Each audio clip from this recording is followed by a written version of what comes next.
Greetings and welcome to those of you from across the US and countries all over the world to the Public-Private Partnership Security and Resilience Seminar Series, Session 3. This session will be split into two parts.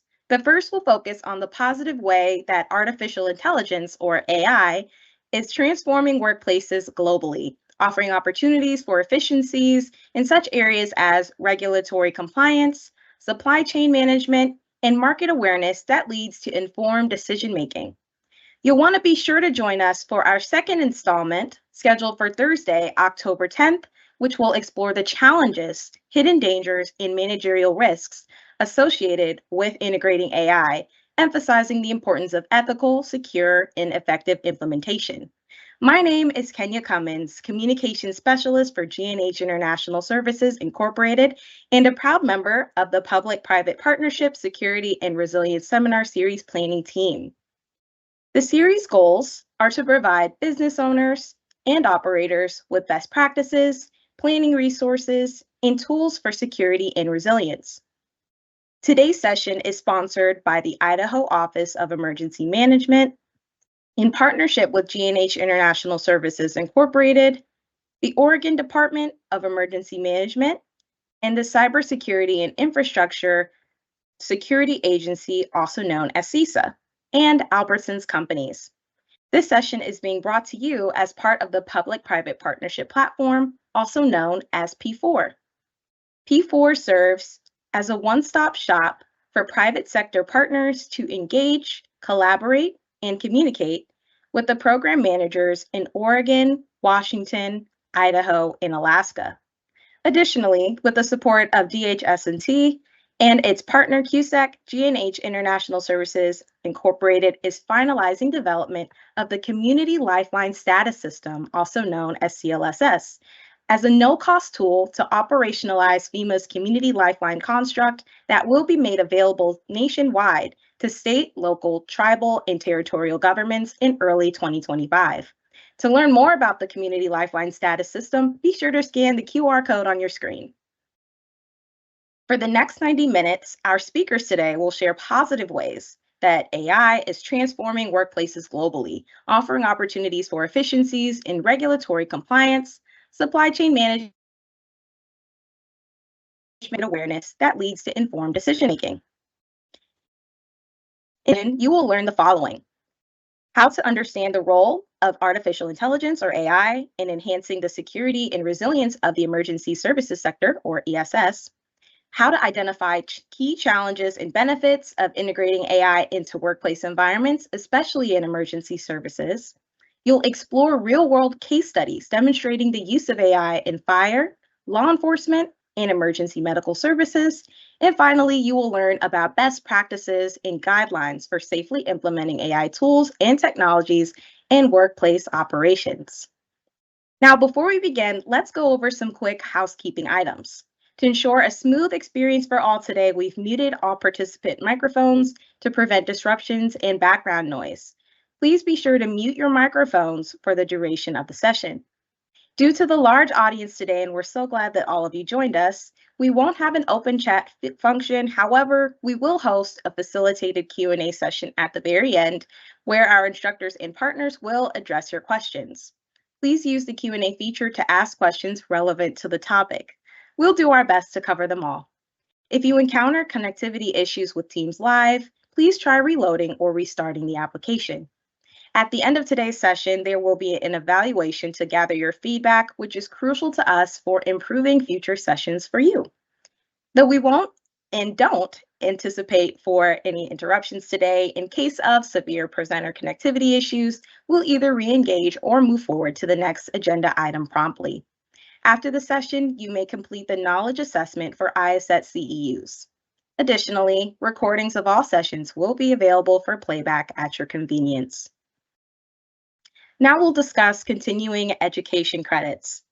As an ISET accredited provider, G&H is excited to provide ISET CEUs for this seminar series. In compliance with ONSI and ISET standards, to qualify for ISET CEUs, attendees must be present for the entire live session and achieve 70% or greater on the post-event knowledge assessment. If you have any questions about the ISET CEU process, please contact G&H at training@gnchinternational.com or 202-955-9505. Additional information about ISET or ANSI ISET standards is available by email at info@iset.org or online at www.iset.org. G&H proprietary interest policy requires instructors to disclose any vested interest in products or materials used in the learning event, including royalties or profits from endorsements. Contact G&H with concerns about policy compliance. G&H anti-discrimination policy ensures a learning environment free from sexual or any form of unlawful harassment or discrimination. Contact us directly with any concerns about policy breaches. G&H is eager to collaborate with you in continuing education and training with ISET CEUs. Our first speaker today is Joe Larkin.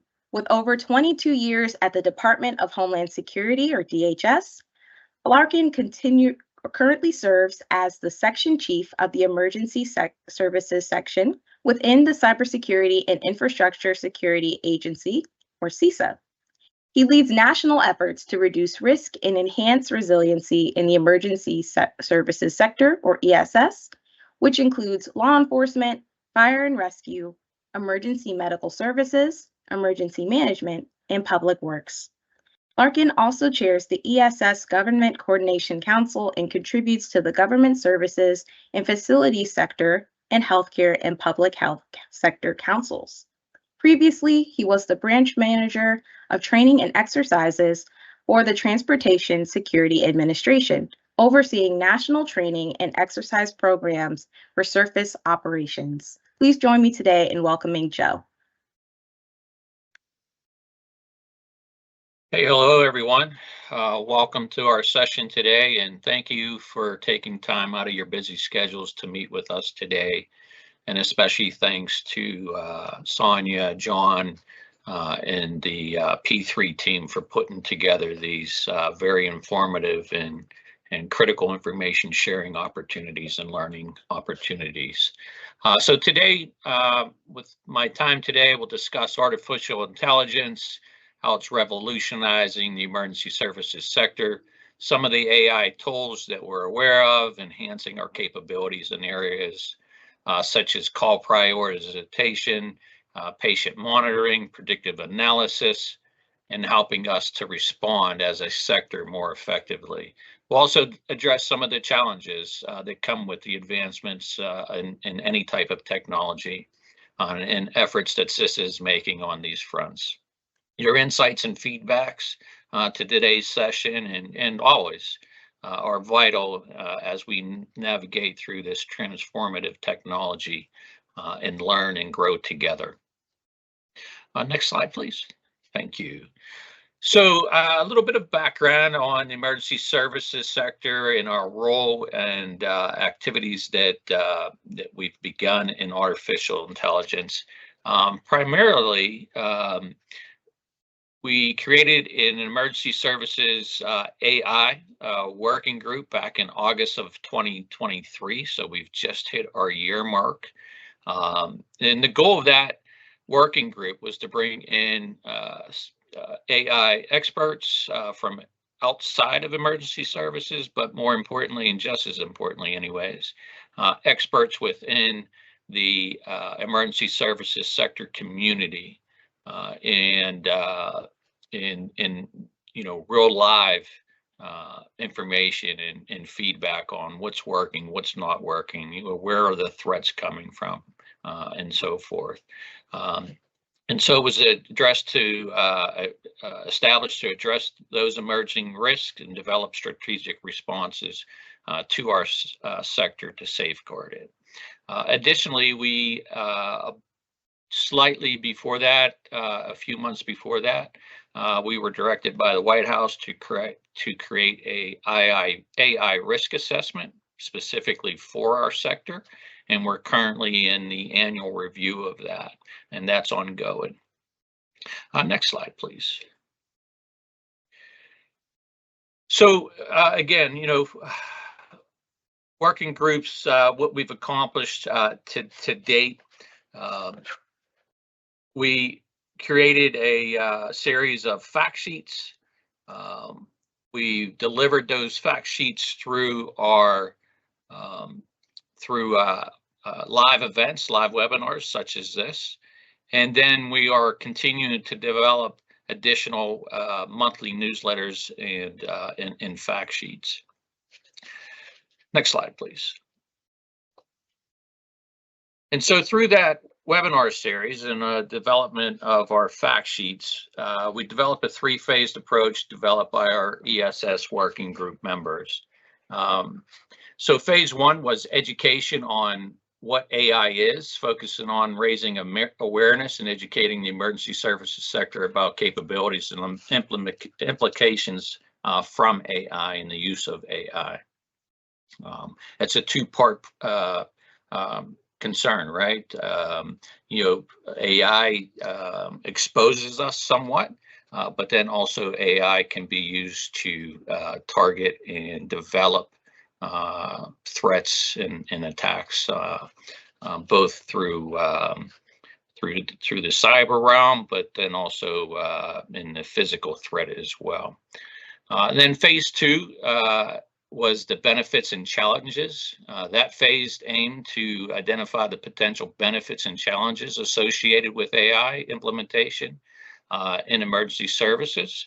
And then phase three was a review of case studies, which was the final phase. And that showcased real-world case studies demonstrating how AI is being utilized effectively within emergency services. Next slide, please. Again, so let's start with our first ESS AI fact sheet. And again, these fact sheets are readily available if you're interested, and we'll have some more information on that towards the end. But this fact sheet, again, was designed to provide an overview, from definition of what AI is, as it's defined in 15 USC 9401.3, which refers to machine-based learning systems, and based on a set of human-defined objectives, and can either influence real-world or virtual environments, which I've already covered. In the context of emergency services, AI has potential to significantly enhance operational effectiveness. Key areas where AI can make a meaningful impact. Again, that includes call prioritization, dispatch optimization. As calls come into a 911 system, instead of a human running through and triaging, AI is being effectively used in that area. Predictive analysis and risk assessment, analyzing data from an emergency management standpoint, predicting consequences, known critical infrastructure. There's models out there that have been around for a while, and they're very effective, but AI, as we all know, can process that information just in milliseconds oftentimes, and run multiple scenarios. And then real-time patient management and triage, again, can provide continuous monitoring of patients, assist in triage decisions, and enhance the speed and accuracy of medical assessments. Natural language processing for enhanced communication, which is AI-powered natural language processing, can improve communication, making it easier to interpret and respond to emergency situations. Image and video analysis for diagnosis or policing. Again, analyzing those images, video footage to help identify what occurred, or in some instances be predictive in how a response should happen. And then robotic assistance for search and rescue, which is AI-driven robots, which can, again, aid in search and rescue operations, improving the effectiveness of critical missions. Next slide, please. And so we get into some of the benefits and the challenges to AI within within emergency services. So first we looked at powered tools in the ESS. Tools are increasingly being utilized by emergency services sector, which I'll refer to ESS after, moving forward, to address various operational challenges. These advanced technologies offer significant benefits, but also present certain challenges that need to be managed. The second one was the advantage and application of AI in ESS, which looked at tools provided across a range of areas, enhancing the effectiveness of first responders in several key ways. The video surveillance, which again looked at the video feeds to monitor situations in real time, as well as improving situational awareness and response times. From emergency medical services standpoint, it assists in medical decision-making and guidance, enabling quicker and more accurate assessments and treatments. From healthcare, again, decisions are analyzed, or decisions made by analyzing complex data, leading to better patient outcomes and more informed medical interventions. I discussed the 911 call prioritization and recommendation and utilized in answering incoming 911 calls. It's used in facial recognition, fraud prevention, anomaly detection, UAS, so unmanned aircraft systems, and navigation. It's used heavily in that. And then even in wildfire prediction, AI models predict wildfire risk and behaviors, contributing to more effective prevention and response strategies. And finally, within this AI fact sheet, we looked at balancing advantage with challenges. We want to enhance the capabilities of first responders. They also introduce challenges that must be addressed. Proper integration, managing data privacy concerns, and overcoming technical limitations are just some of the benefits and challenges. Next slide, please. And finally, the third fact sheet that we rolled out introduced case studies, and we provided examples in this initial rollout from each of our 5 subsectors, which is contained within the emergency services sector, which you can see on your screen there. And I'll talk briefly to a few of those. So the Larkin, California program is one of the uses. It's collaboration between the University of California, San Diego, and California Department of Forestry and Fire Protection. This initiative deploys over 1,000 high-definition cameras across California to monitor wildfires. The AI system analyzes footage to detect signs of smoke or fire by distinguishing between regular air particles and those indicative of heat, fire, and smoke. If any unusual activity is detected, authorities are promptly alerted to initiated firefighting activities before the wildfires spread and become, just a massive and major incident. In emergency medical services, we covered 2, which was the machine learning framework for cardiac arrest and detection. It's an observational study which has shown that machine learning framework can significantly enhance the early detection of out-of-hospital cardiac arrest. ML algorithms recognize 30% of OHCA calls within the first minute compared to 25% by 911 telecommunicators. Again, any percentage is a huge improvement, and here we see 11% increase. This suggested ML could serve as a valuable support tool in emergency call handling, but further research obviously is needed. AI in Arlington County Emergency Communications was another one, which looked at Arlington County in Virginia, which has integrated AI into its emergency communications center to handle non-emergency calls. This cloud-based AI service manages inquiries that do not require emergency responses, providing verbal assistance and thereby improving the efficiency and speed of non-emergency call management.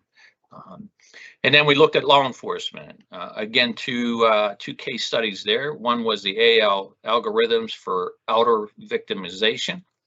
And this looked at researchers at the University of Texas Health Center at Houston with funding from the National Institute of Justice, and they're developing AI algorithms to analyze that outer victimization.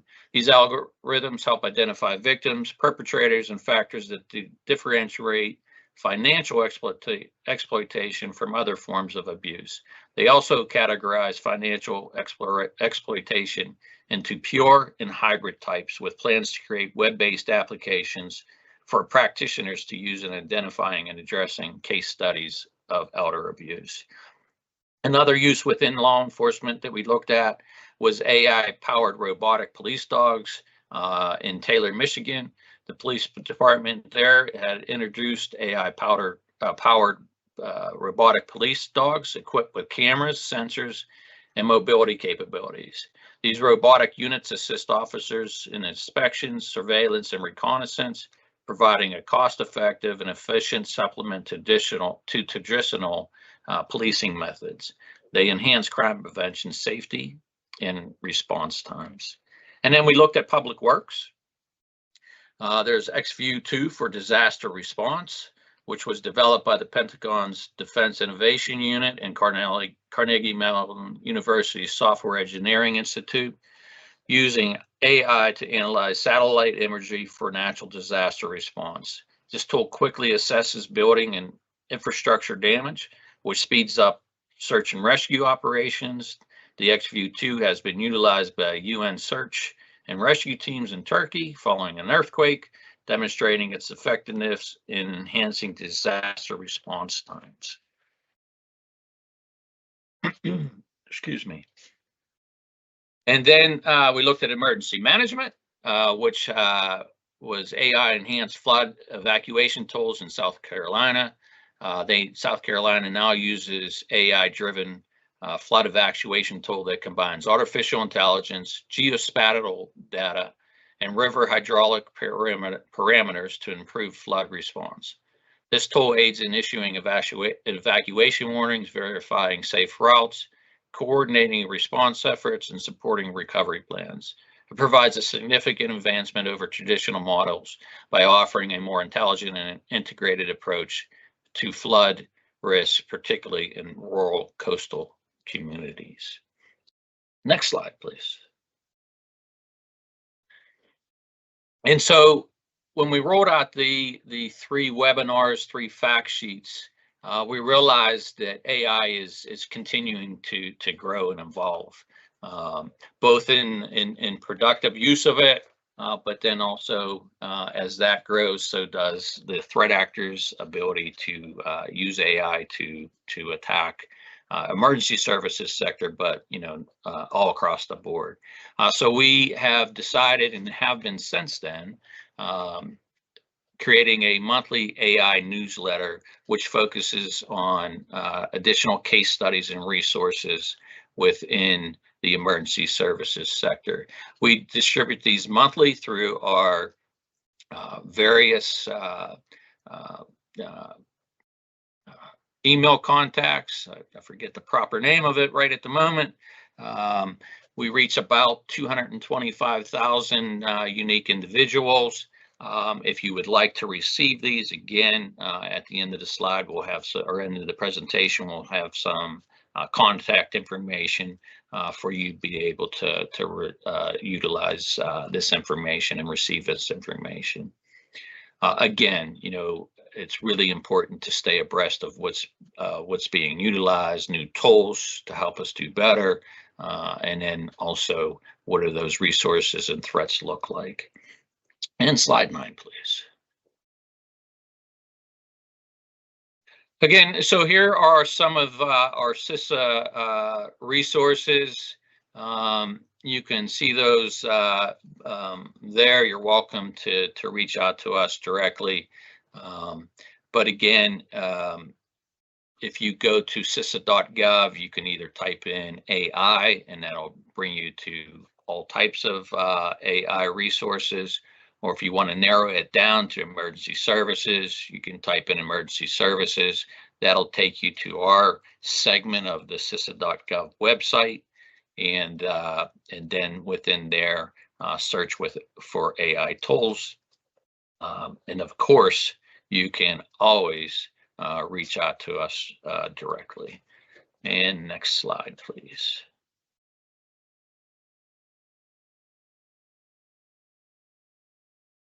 So again, our key takeaways, we discussed the comprehensive fact sheets that we've generated on AI applications specifically to emergency services. We covered the in-depth fact sheets and the benefits and challenges of AI applications within emergency services.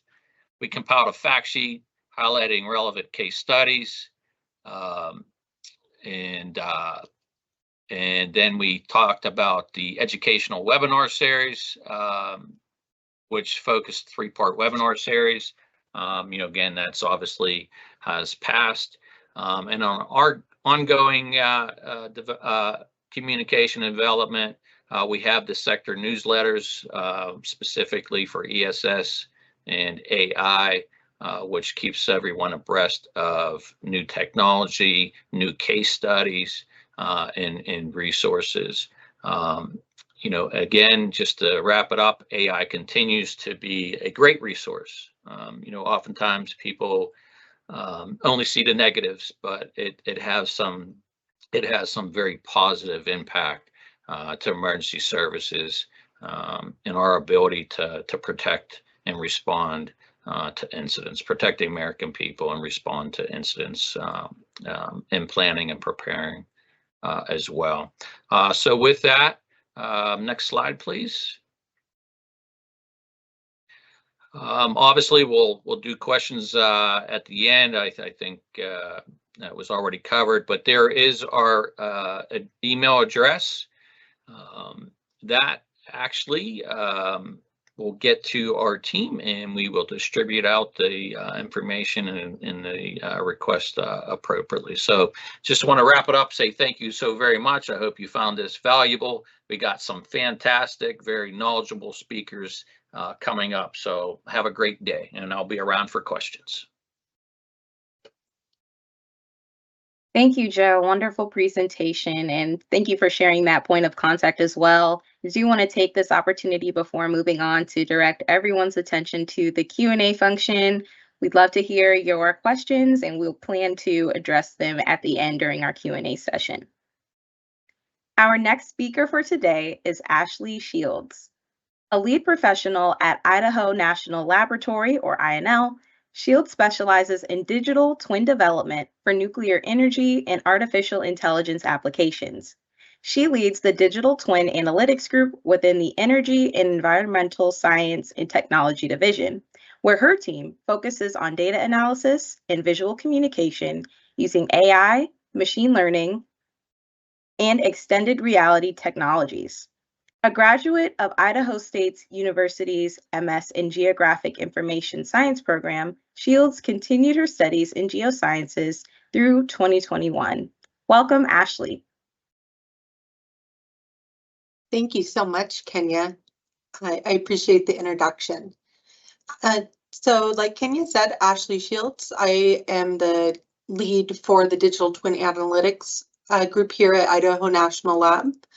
And for folks who aren't familiar with INL, we're the nation's nuclear energy lab. And so we focus primarily on nuclear energy, clean energy resources. We also do cybersecurity, critical infrastructure resiliency, among other topics. And what I'm going to be talking with you all about today was the development of the first digital twin for a nuclear reactor. And I'd like to frame that within the Digital Innovation Center of Excellence pillars. So as we go into these digital engineering projects, which I'll explain a bit more about what digital engineering is, we have certain pieces that we like to make sure that we have incorporated in order to have a successful project. So next slide, please.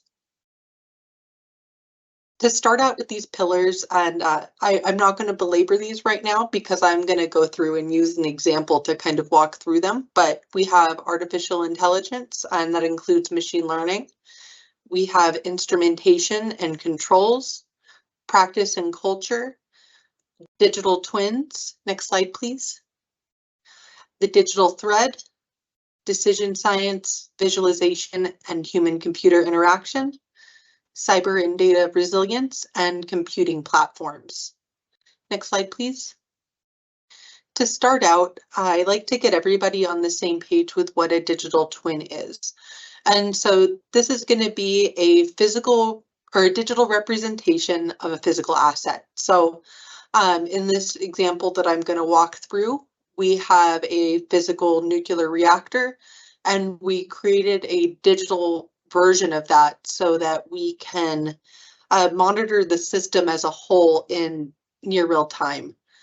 So the reason why we push for digital engineering, we want to get away from these siloed programs where everything is disconnected.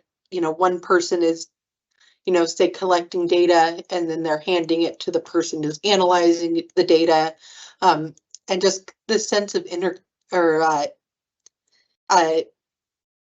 disconnectedness between the parts and pieces that can make it difficult to be efficient, avoid human error, and things like that. So what we want to do specifically on my team is we'd like to transform the way we design and operate energy assets. And we do that focusing on semi-autonomous design, autonomous operation, real-time anomaly detection, among other avenues of research. And we want to drive this research across different computing platforms with this integrated human-centric visualization. So even if I'm not standing there in the room, even if the data might feel a little nebulous, we can create an environment where you feel like you're there and it's easy to ingest the information that you need. And we do this through integrating threads of data. So essentially automating the process of going from, for example, the sensor that's collecting data to the data being stored to the analytical methods that we're using to crunch that data to get some answers. So we're integrating those threads of data, visualization, or artificial intelligence, machine learning, and physics models into one cohesive system.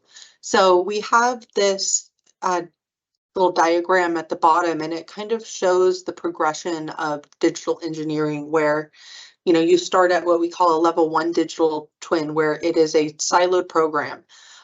Data and documents are disconnected, and it really requires a human involved in every piece of making that work happen.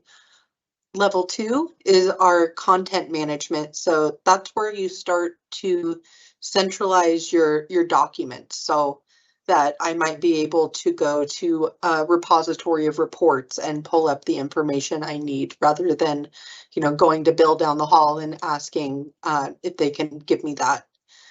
Level 3 is our data lake. We're just like centralizing that document storage. We're centralizing our data storage. So now instead of me needing to go and ask somebody to email me a data set or go to a computer and download it, I can go to this database and get it.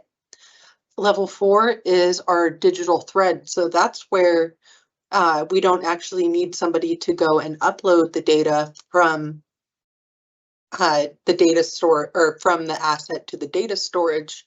It's set so that as data is collected, it automatically is stored in this central location where it can be accessed by other applications. So say a sensor collects data that automatically gets stored in this data lake, and then I can say run an anomaly detection to try to identify when things are going a little wonky in the system or in that data stream. And level 5 is our digital twin where all of that is integrated in near real time with that physical asset. And so, I start up my reactor. I've got all of these pathways running to collect the data, store the data, analyze the data, and I can sit back as a human and watch all of these things happen in near real time. So I'm not going in after the fact and doing my analyses. It's happening right as the data is collected. Next slide, please. And as I alluded to before, I'm going to kind of go through some of these for the first digital twin of a nuclear reactor. And we did this using the AGN 201 digital nuclear reactor, which is a research reactor located at Idaho State University. And the benefit of this is it is run by the university, so they're eager to contribute to research, and it's a 5-watt reactor, so not megawatt, but watt. So think your standard energy efficient light bulb is 10 watts, your classic not energy efficient light bulb 60. So you need either 2 of these entire reactors for the energy efficient bulb or 12 to run the old school ones. And so it's a very low power output, which means there's low risk, and it's just very easy to work with, while at the same time it's using, it's running on the same physics that any reactor is going to run on. So the same principles apply. And so it gave us a lot of flexibility to be able to take on this project. The way that the core works, it's about the size of a football.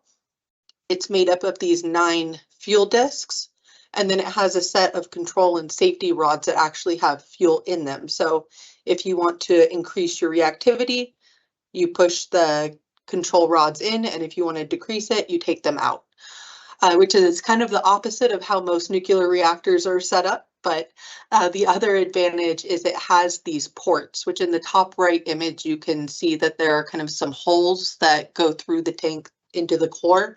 And those are real. And so we can run experiments such as putting in things that increase reactivity or decrease reactivity without getting in the way of the control and safety systems. So it really has a lot of flexibility. And what we wanted to do was detect proliferation scenarios using a combination of physics models and artificial intelligence machine learning. And we did this using this red blue versus blue team exercise. And so when we talk about proliferation, it's generally if somebody is either misusing a reactor or diverting material from a reactor. And so we are trying to develop methods for identifying if that's happening, just as a safety concern and to help ensure the peaceful use of nuclear reactors. And next slide, please. The first step in this was to digitize the control panel. And so originally it was your classic, it's a dial, it's got a needle, you watch the results, you write things down. And so the first step was getting this so that as that information was collected off of the reactor, it would get stored into a database.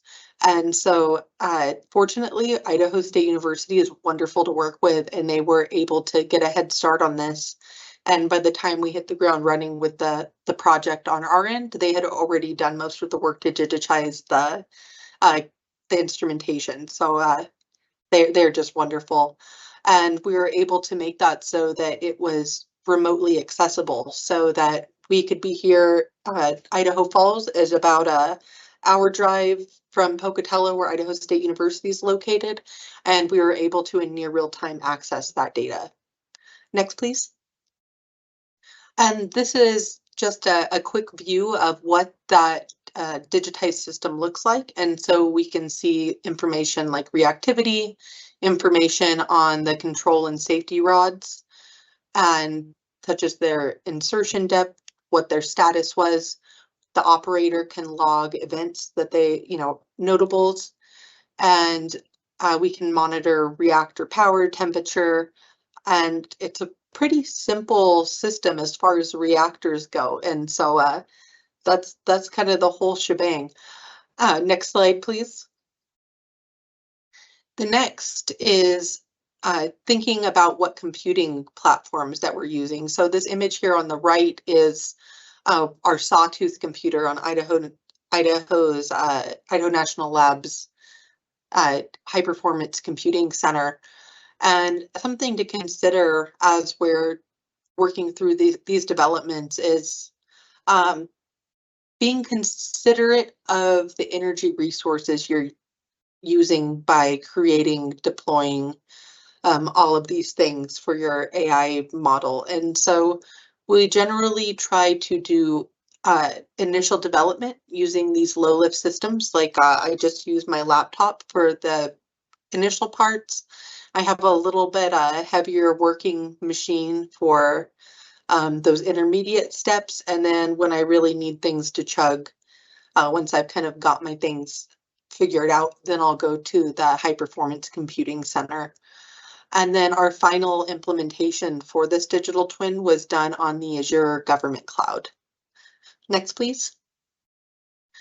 And here is our example of the way that we do these mixed reality visualizations. So there on the left, we've got the AGN-201 reactor. You can see that the tank up top is transparent in the visualization so that you can see through it into the inner workings, where we have our control rod safety system and instrumentation. We then have all of that displayed, or the sensor information displayed in this table and in these graphs. And we also have our machine learning prediction so that a person isn't having to overtax themselves to get all of this information all at once. You can put on this HoloLens or open it on a computer and see all of these things in one place in a way that is more intuitive to the human, which, you know, when you think of a person running a reactor or doing any task for a long time, you get mentally strained throughout the day. So the more that we can simplify this, you know, the processing of information, the better we think it is. Next, please. The next part was going through and actually analyzing the data that was coming off of the reactor. So we have information about the two different sets of control rods, so the coarse control rods and the fine control rods, temperature, and how much power is being produced. And based on that, we ran through and we did anomaly detection. So we used a pretty straightforward method called isolation forest. So this is a machine learning, artificial intelligence method for just identifying when things are different than what you're used to. So, you know, if it's the summer and you're always used to it being 90 degrees and then suddenly it's 20 degrees, that would be an anomaly, and you might use a tool like this to identify that. So what we did was set up this what we call red versus blue team activity, where the operators at Idaho State University went and put things into the core that might increase reactivity or decrease reactivity. And without telling, we knew the time frame that experiments could take place, but we didn't know when within that or what they would be doing. And we were actually able to identify with 100% accuracy when all of those events had taken place. And we did this combination of performing this anomaly detection not only on the instrumentation results, but also on our physics calculations that we had done off of the reactor data streams. Next, please. And this piece, the digital thread, is, I think another way to think of it is our digital glue. And what we're doing is taking this thread and creating these movement of information pipelines so that we can collect data, have it go and get stored, and then be used for whatever we need to use it for. Next slide, please. And hopefully this comes across well. I'm used to doing this with a pointer to point things out, but bear with me a little bit. So we have here in the top left portion the AGN 201, that's what we call our physical asset. Within that AGN 201, we have sensor data that's coming off of that. That data goes to that data acquisition system, and that's where you do your initial set of data storage. Then we have this tool called Jester, and what Jester's job is to watch that data acquisition system and identify when it has new information. So it goes, is there new data? Is there new data?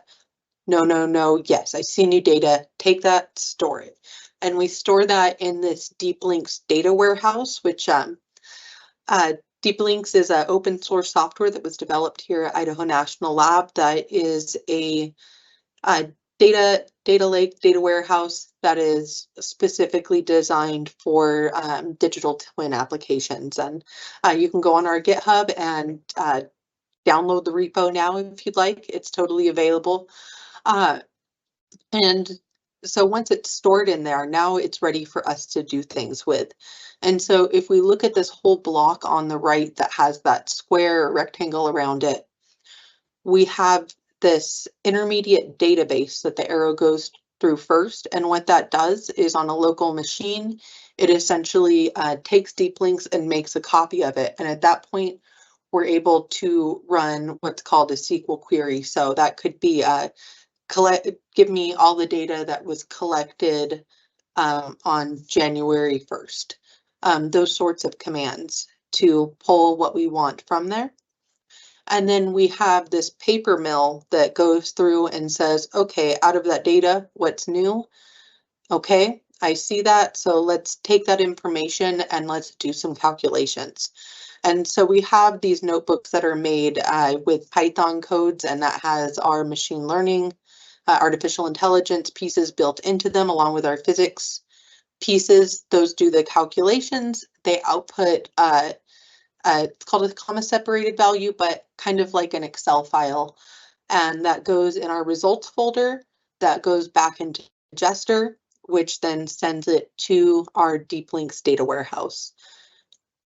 Finally, that information is all communicated in our Deep Links user interface, the AGN 201 operator user interface, and mixed reality digital model where you can put on the HoloLens or look at it on your computer and see it all in 3 dimensions.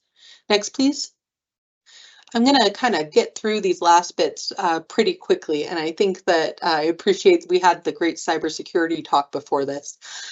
So things we want to consider is, making sure that our data streams are secure and where the data is stored is secure, and that our actual codes are secure. So making sure nothing nefarious has happened along the pipeline. And next slide, please. Then also, going into our practice and culture, we're big on open source release of as much software as we can. We love collaborating with universities and interns. We actually had interns from Idaho State University, University of Texas San Antonio, and Oregon State University on this project. We also do our best to provide presentations such as this one and publication. That way we're not doing our work in a bubble, and we can share that with the public and other researchers, national labs, etc. Next slide, please. All right, so I'm happy to answer any questions in the Q&A here, and feel free to reach out if you'd like to talk with any of us at all. I've got these contacts listed, and I appreciate everybody's time. Thank you so much. Thank you, Ashley. Thank you. Our final speaker for the day is Josh Webster. The SWAT Assistant Team Leader at the Story County Sheriff's Office, Webster has served the community for over 18 years. He has held key roles including detention supervisor and administrator, where he managed staff scheduling, budgeting, and training. Currently, Josh leads high-stakes missions in collaboration with federal agencies and neighboring communities, ensuring preparedness and high performance. A veteran of the U.S. Army's 82nd Airborne Division, Webster also brings military expertise and rapid response and tactical operations. Welcome, Josh. Hello. Let me share my screen real quick. I'll get started. All right, just a little bit about me. I grew up on a farm in central Iowa. I'm a little bit older, so I didn't even see a computer until I was in about 7th grade. I didn't even use the internet for the first time until I was a junior in high school. After that, like she said, I went in the Army. Then I started at the sheriff's office after I got out of the military. While at the sheriff's office, I started getting into database management, programming, and eventually web programming. And then, kind of like everybody else, a couple years ago, I started to use and learn AI. And I quickly realized that I can increase my productivity exponentially in almost every aspect of my work, especially when I do the coding. Which brings us to today and why you're listening now. So AI is here. I believe AI is a disruptor, just like the internet was. I remember, back in grade school, teachers telling me I shouldn't use a calculator because it's not practical to have one with you all the time, and that's obviously changed with our phones. They also said you can. They also said if you use the internet for research, you're going to forget how to use the library, and I can't remember the last time I used the library. So now we have AI, and I don't think there's anything that's going to stop it. If we don't evolve with this technology, we will be left behind. There is a saying that I truly believe: AI will not take your job, but someone using AI will. Let's take a look on how we can take advantage of this. So first, we're going to discuss the scope and objectives of this presentation. What is AI and how it is already integrated in emergency services? Artificial intelligence, or AI, capabilities of machines to perform tasks that typically require human intelligence. So learning, reasoning, problem solving, perception, and understanding language.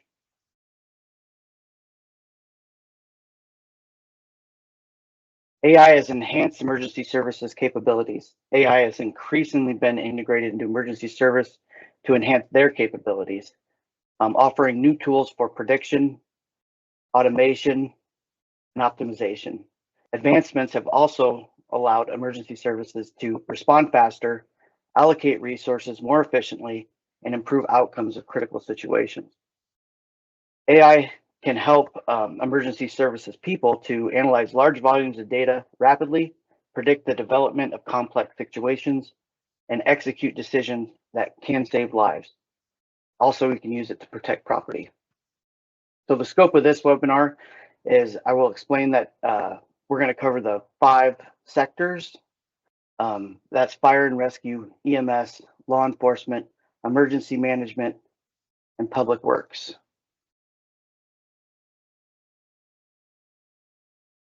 And I'm going to go over the benefits for each of these sectors. So for the scope of this webinar, I want to educate on AI applications, highlight the benefits of AI for each sector, discuss the challenges AI presents for each sector, promote ethical practices when using AI, encourage innovation and adaptation, look at future development, and then identify collaboration opportunities. What I hope you learn is understanding the basics of AI. There's different types of AI technologies being implemented in emergency services, specific functions and roles these technologies play in enhancing operational efficiency and decision making. I want you to appreciate the benefits of AI, so enhanced response time, enhanced decision making, resource management, and predictive capabilities. We'll look a little bit into ethical deployment. We need to appreciate the importance of ethical considerations of AI. We need to respect privacy and also promote fairness. And then I want to motivate to embrace innovation. So I want you to feel encouraged and motivated to adopt and innovate with AI technologies as your professional areas with emergency services. And then we need to engage in ongoing dialogue. So we need to have discussions about the future of AI technologies in your professional areas within emergency services. Finally, we need to collaborate and network. So we need to realize the importance of collaboration across different sectors and disciplines to effectively leverage AI technologies for the better emergency response and community safety. So we're going to start with AI in fire and rescue. By the way, the majority of these slides or the images you see on the slides were generated with AI. Some are pretty easy to tell. I did find a pretty good AI generator that does like real pictures. So some of them are really difficult. So if you see something that looks like a person, but something's misspelled on their jacket or something, that's probably an AI picture. So first, predictive analytics. So this is basically looking at historical data and environmental sensors to predict potential fires. Resource allocation and routing. So this is going to use AI algorithms, optimizing dispatch of resources, enhancing route planning to ensure the fastest response time. This could be with current traffic, road closures, or even incident severity. They have fire spread simulations, fire behavior under various conditions. It can aid in planning and effective strategies to extinguish fires.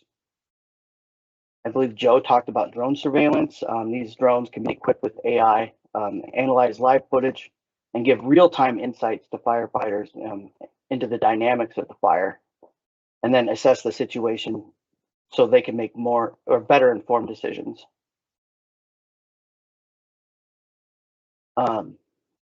Smart detection systems. So we have AI-driven smoke detectors in buildings. They can offer early warnings to trigger automated response systems to prevent large-scale incidents. Honeywell makes a AI smoke detector. They're pretty pricey, but they can utilize like laser light scattering, and then they can detect the different types of particles in the air, whether they're smoke particles or maybe dust if they're working on construction or something like that. They also have smart filters, which enable the detector to differentiate between, like I said, smoke particles and dust particles. And then it can do its own diagnostic system, and it can give maintenance alerts to whoever needs to work on them. Oh, sorry about that.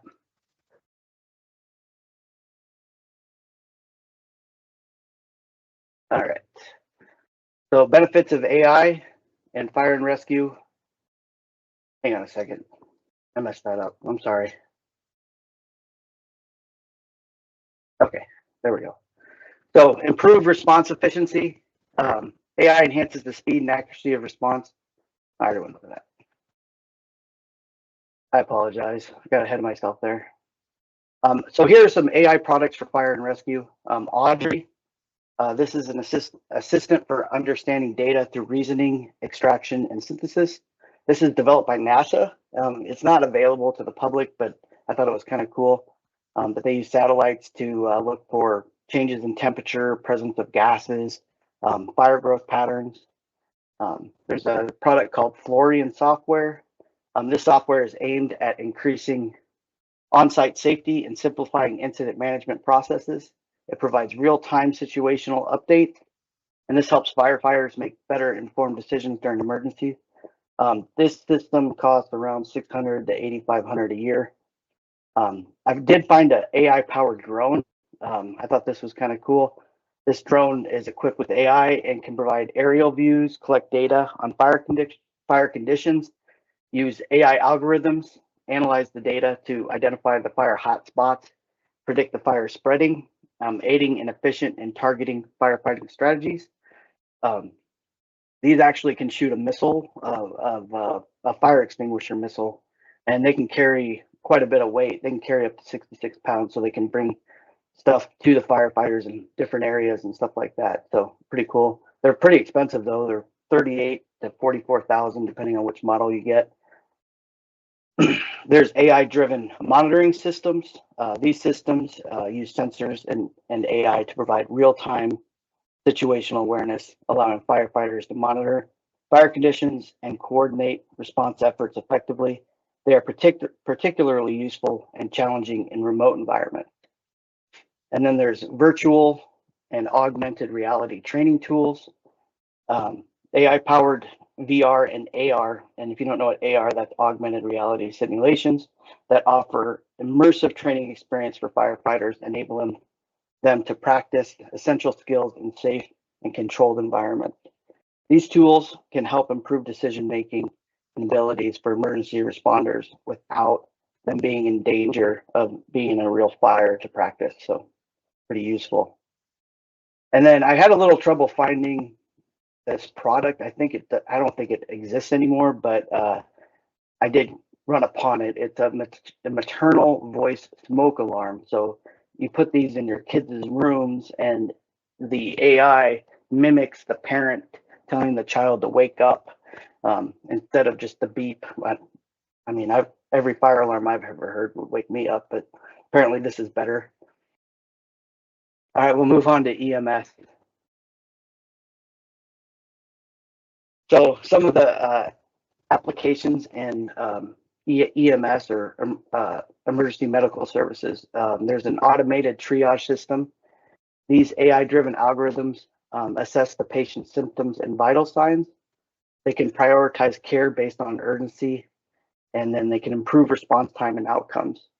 The Johns Hopkins Medicine developed an AI tool to assist the emergency department triage. This integrates with patients' health records, and it analyzes the input from the nurses to recommend triage levels. It aims to reduce subjective evaluation discrepancies and improve patient flow, especially under high stress situations. The Mayo Clinic also, they're implementing a AI triage patients in their emergency department, which enhances their efficiency, and then it also improves the patient outcomes.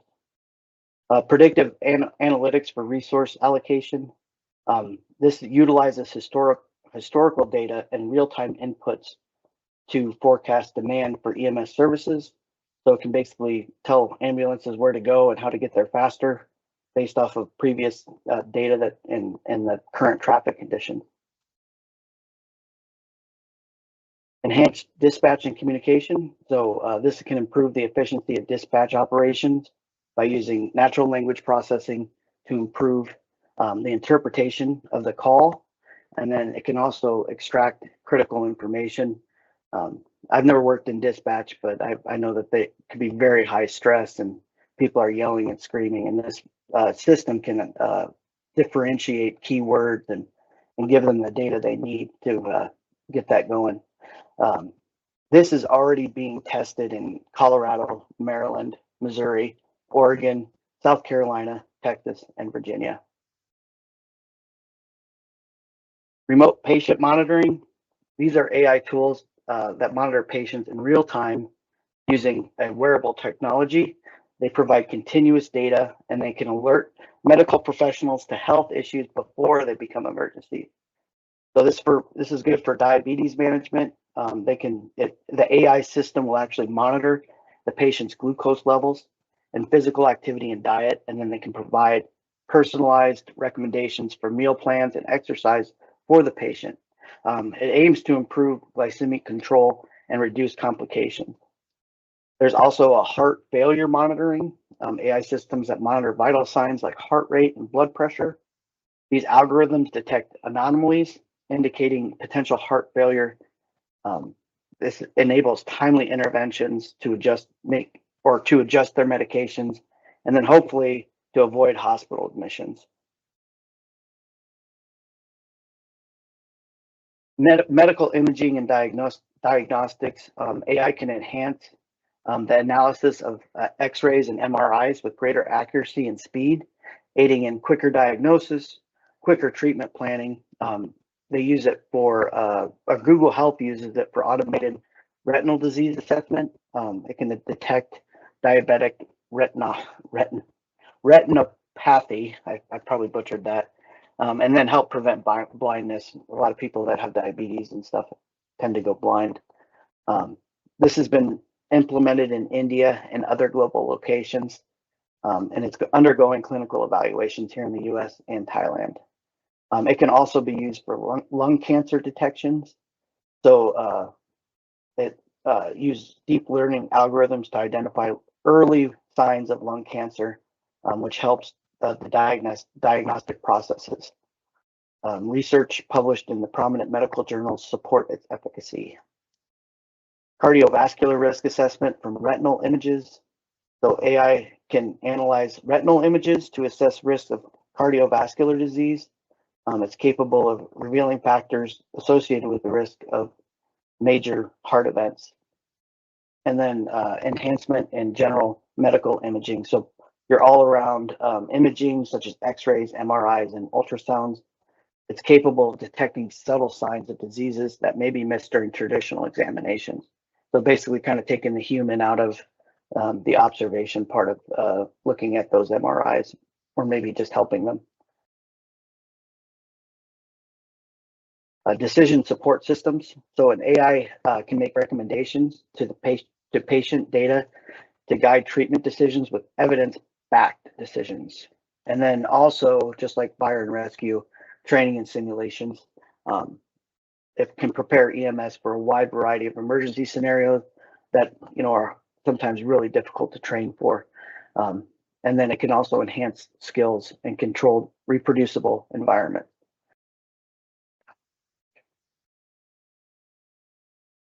Okay. So some of the benefits of AI in emergency medical services, there's faster decision making. AI can help analyze and interpret critical data during emergencies, which enable responders to make faster decisions and more informed decisions, ultimately saving more lives. And I think probably the best thing it's for is reduce cognitive load by automating routine tasks such as data entry and vital sign monitoring, which allow the responders to focus more on the patient care and then making better critical decisions. This reduces stress during high pressure situations, which I know EMS go through that a lot. Enhanced situational awareness. So this is going to provide real-time updates and insights about patient conditions, potential hazard routes, and optimal treatment protocols. Patient outcome.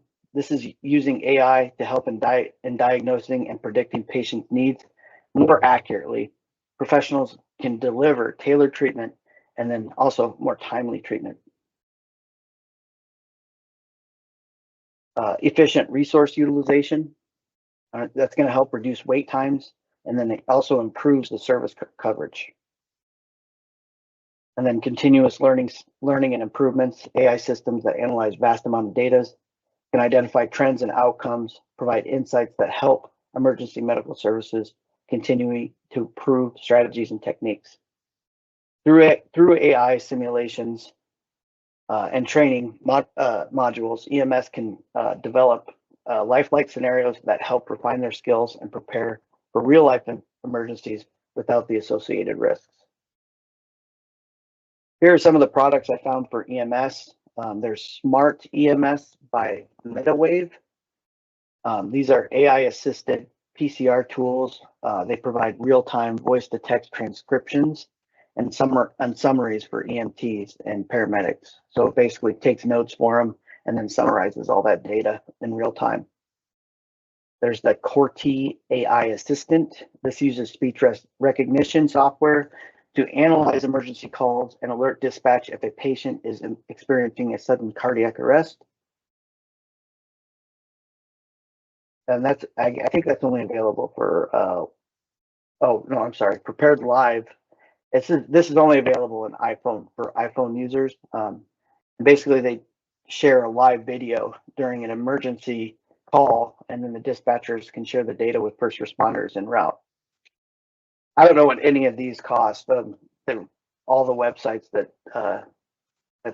these products had were like, call us and we'll give you a quote. So I'm sure they're pretty expensive. Composer. This is an AI system that analyzes digital records of sepsis patients. It can calculate mortality rates and potentially improve treatment strategies. And this is still in research as of now at the US San Diego of Health. And then Informatica's patient triage tool. And this is another triage system for call centers to assess patient symptoms and then recommend appropriate care levels. And then there's SureRec. And this is a medical app in Canada that provides real-time data and analytics for diagnosis and response in medical emergencies. All right, AI and law enforcement, or my area of expertise, I guess. So predictive policing, Joe talked about that. AI can be used to analyze vast amounts of data to help predict criminal activity.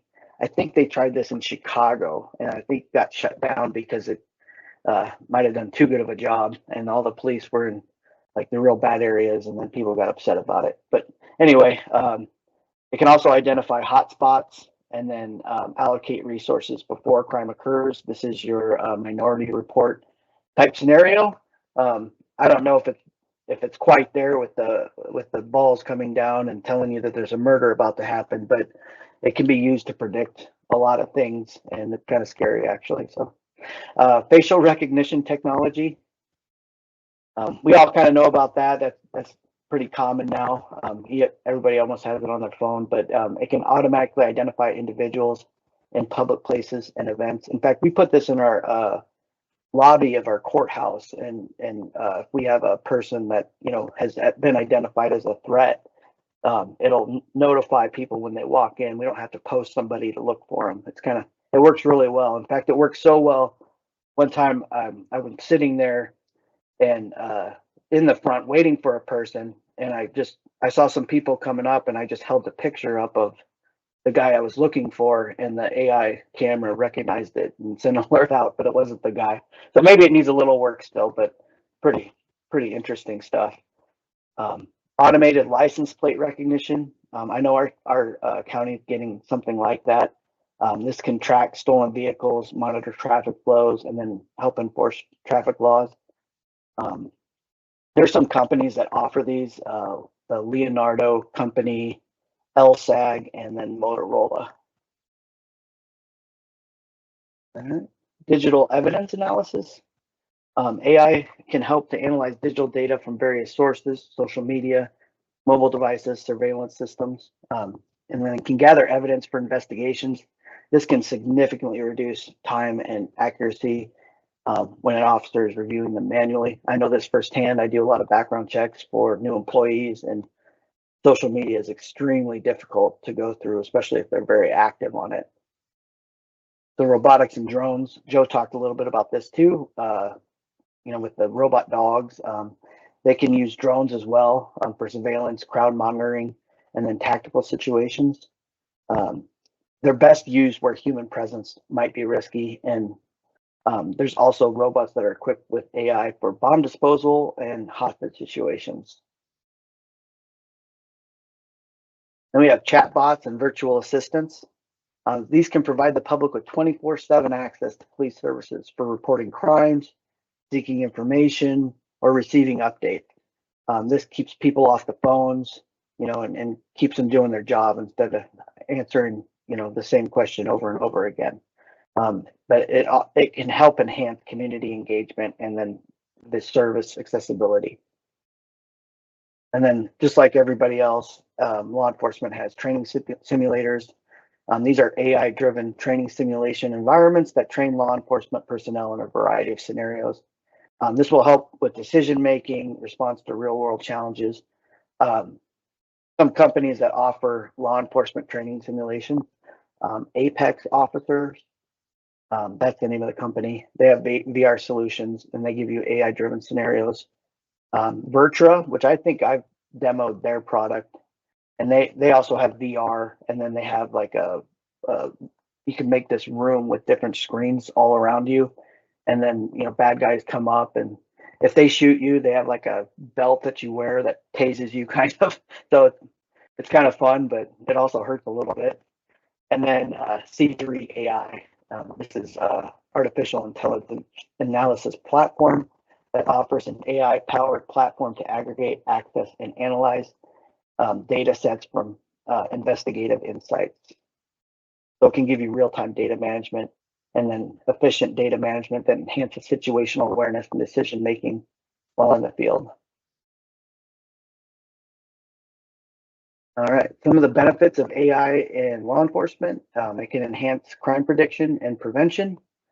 AI algorithms analyze crime data and patterns to forecast potential criminal activities and hotspots, allowing law enforcement to allocate resources strategically and prevent crimes before they occur.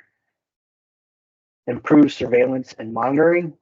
So this enhances the ability of law enforcement to monitor public spaces and identify individuals of interest more quickly and accurately.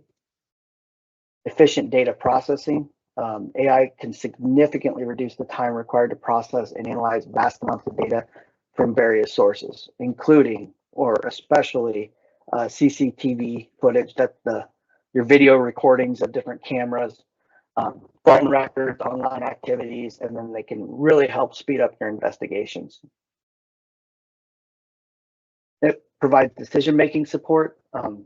AI tools provide officers and investigators with real-time decision-making support, offering insight and recommendations based on current evidence.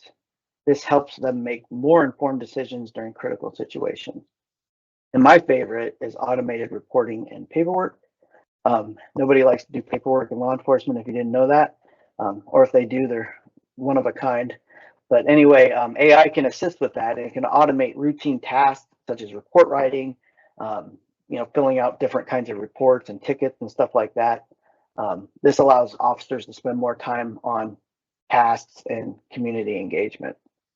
PoliceReports.ai and VIQ Solutions are a couple services that offer that AI-powered report writing. Training simulations, and then public safety and emergency response. So AI can help with the overall public safety and crisis management. Veritone Identity. This is a product that helps identify suspects faster by comparing booking photos against collected video or image evidence. Veritone Illuminate. This analyzes electronically stored information to accelerate investigations and process evidence more efficiently. Axon, I believe we have Axon. I don't know, we don't have draft one, but we have the cameras. This will give you high quality police report narratives in seconds based on auto transcribed body worn camera audio. So basically the camera you have that you're wearing, it can transcribe the entire incident for you. When you get back to the office, it makes it easier to write your reports. Uses AI. This enables smaller teams of law enforcement personnel to cover more ground, maximizing resources through AI-powered video analytics. Shot Spotter. This is an AI-driven gunshot detection system that will alert police to gunfire in real time. I think they put these up. They're almost like smoke alarm type things. We put them off in different parts of cities, and then dispatch would be notified if it detects a gunshot. And then genetic clearance. And this is a digital evidence management system that streamlines the collection, management, and sharing of evidence. AI in emergency management.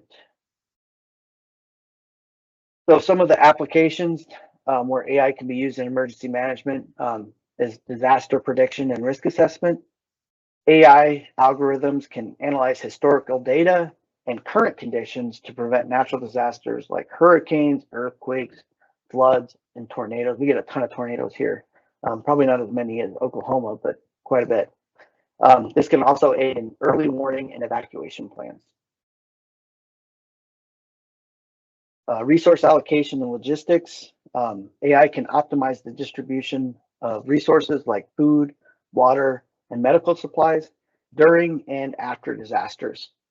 This helps ensure aid that reaches the most affected areas quickly and efficiently. There's a product called One Concern that helps you with that. Damage assessment. AI tools can quickly analyze images from drones and satellites to assess damage to infrastructure and property. This can help speed up the recovery process and then prioritize areas in need of urgent repair. There's a company called Esprit and DAHITRA. I don't want to butcher that. And then crisis mapping and analysis. AI can integrate data from various sources to create real-time maps, models of emergency situations. They can provide the responders with up-to-date information of affected areas, hazardous events, and safe routes. Public information and communication.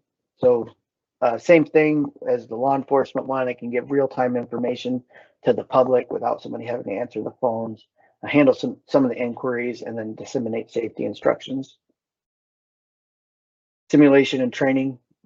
This can offer emergency managers and responders with training scenarios that mimic real-life disasters. This will help enhance preparedness and response strategies through immersive experiences. And then recovery and rebuilding. So AI can assist in planning and execution of rebuilding efforts by analyzing data to identify the most effective strategies for reconstruction and preventing future disasters. The benefits of AI in emergency management is improved disaster preparedness and response. Like I said before, AI can predict potential disasters by analyzing weather patterns, geological data, and historical events. Enhanced situational awareness. During an emergency, AI can integrate data from several sources like satellites, drones, and sensors that would be nearly impossible for a human to do or humans to do. Optimizing resource allocation. Efficient damage assessment. AI can speed up the damage assessment process by analyzing images and data across affected areas. Communication and information dissemination. Recovery and rebuilding support. And then training and simulation. I wasn't able to find a ton of products for emergency management. I'm sure that there's cross-referencing. Anyway, Gruntify is a one, Rapid SOS, IBM Watson, One Concern, and Data Miner.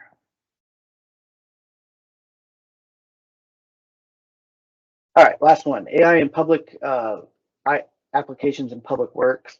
AI systems can analyze data from sensors on bridges, roads, and buildings. They can predict maintenance needs, detect structural weakness, facilitate timely repairs, reducing risk of failures. It can also be used for traffic management systems. AI enhanced traffic flow management through real-time data analysis, optimizing traffic lights to reduce congestion to improve commuter safety and city mobility. Water and waste management. This can include predictive maintenance to water lines, leak detection, efficient wastewater treatment processes, and improving resource conservation and reducing operational costs. Emergency management and grid automation. AI helps in managing and distributing energy resources more efficiently by predicting demand patterns, managing load distribution, and then integrating renewable energy sources into the grid. Smart lighting systems. These are AI systems that can adjust based on natural light availability, weather conditions, and community activity response. Environmental monitoring. They can measure air quality, noise levels, water quality, and so on. Benefits: operational efficiency, resource optimization, enhanced decision-making, improved public safety, sustainable initiatives, and then community engagement and response. Some of the products I found for public works are V7 Labs AI solution, IBM Watson for government, Microsoft Azure AI for government, C-Click Fix, C3 AI applications for state and local government. I should probably click through these as I do it. And then finally, Snowflake's government and educational data cloud. Conclusion, AI enhances efficiency across all emergency services sectors, fire and rescue, EMS, law enforcement, emergency management, and public works. AI significantly enhances operational efficiency and decision-making capabilities. It can help improve response and outcomes. There are challenges that remain. Despite the benefits, there's still challenges, and I think the next session, they're going to go over more challenges. There's ethical considerations that are crucial, and then continuous training and engagement. The future, I could see broader integration There needs to be policy and regulatory developments. There needs to be collaborative innovations. So we need to, have collaboration between these AI developers and public agencies to let them know, what we need and what would help. And then it'll finally empower some smarter cities. And that's all I've got. There's my contact info, and I'll be available for questions. Thank you, Josh, for that wonderful and detailed presentation. And a special thank you to all of our presenters today, including Joe and Ashley, for sharing your wisdom and experience with us. We hope the information shared today will help you and your organization become more resilient. At this time, we would like to give you the opportunity to ask questions. You can type your questions or comments using the Q&A function located in the top right-hand corner of your screen. Thank you to those who have already submitted some questions. And now I will pass the baton to John Hannion, the Public-Private Partnership Program Manager for Idaho Office of Emergency Management, who will facilitate the Q&A session. John, over to you. Thank you, Kenya, and thanks to our great speakers. We know this is really a difficult subject to wrap our arms and minds around. We want to jump right into questions and answers because we only have a few minutes for this portion of the program. Our first question is going to go to Ashley, and the question is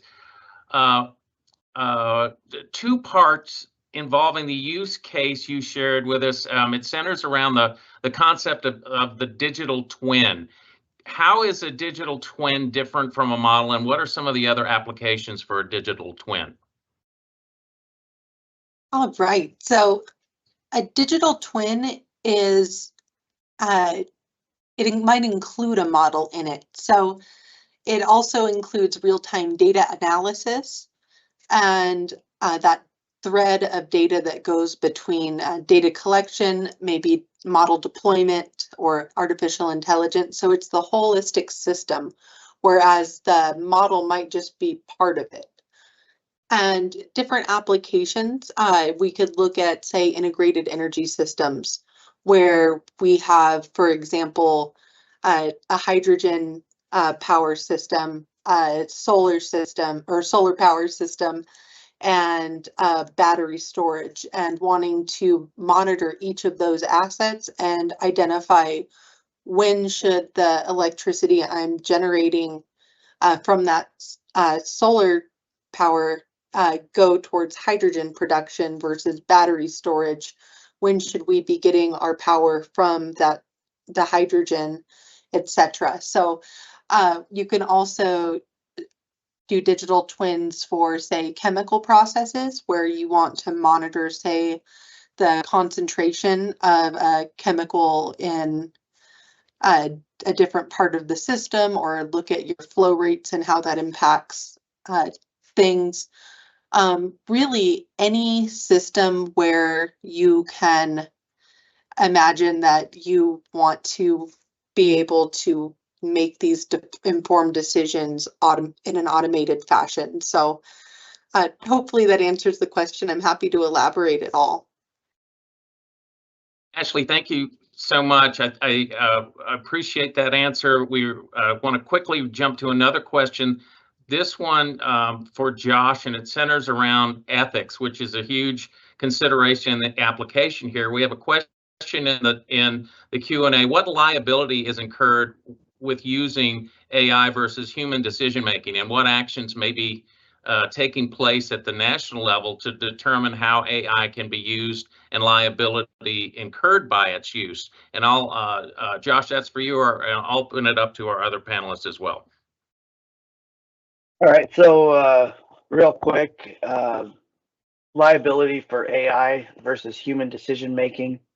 For the different sectors, there's obviously still liability, especially for physicians. They could be using an AI tool to help support what they want to do with the patient. That doesn't alleviate them from liability just because hey, I used AI, it's AI's fault. Well, no, you're still the doctor. You still have to take responsibility for what you want to do. This could be applied through pretty much any of those sectors as far as the responsibility and liability. You can't just say, well, AI told me, and that's why I did it. AI is a tool just like anything else. It'd be the same as saying, well, Google told me to do it. You know, you'd sound ridiculous if you said that. National level actions on AI. I know like Europe is, they have a AI Act that they just passed actually in 2024. And then it basically looks at risk level and establishes regulatory requirements. There is a US executive order out that came out last year by President Biden. And it was an executive order for the safe, secure, and trustworthy development of AI or the use of AI. It's not an enforceable law, but it definitely outlines the steps for AI oversight and regulation. And then the Department of Homeland Security, they've established some AI safety and security board that develop guidelines for critical infrastructure. Other than that, I mean, I hope that answers the question.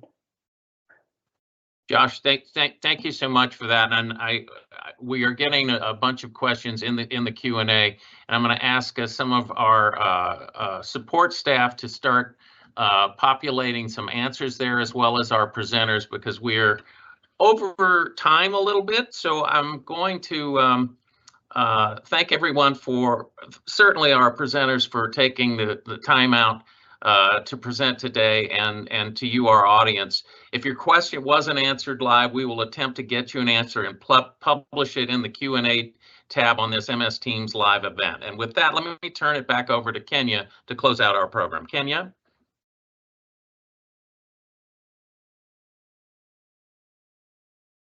Thank you, John.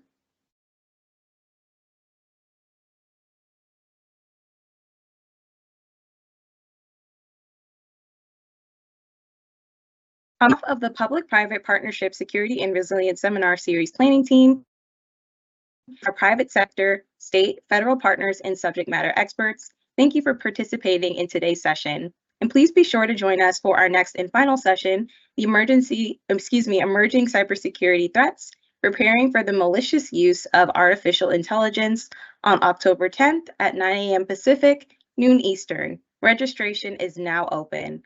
We wish you all well. Please take care and stay safe.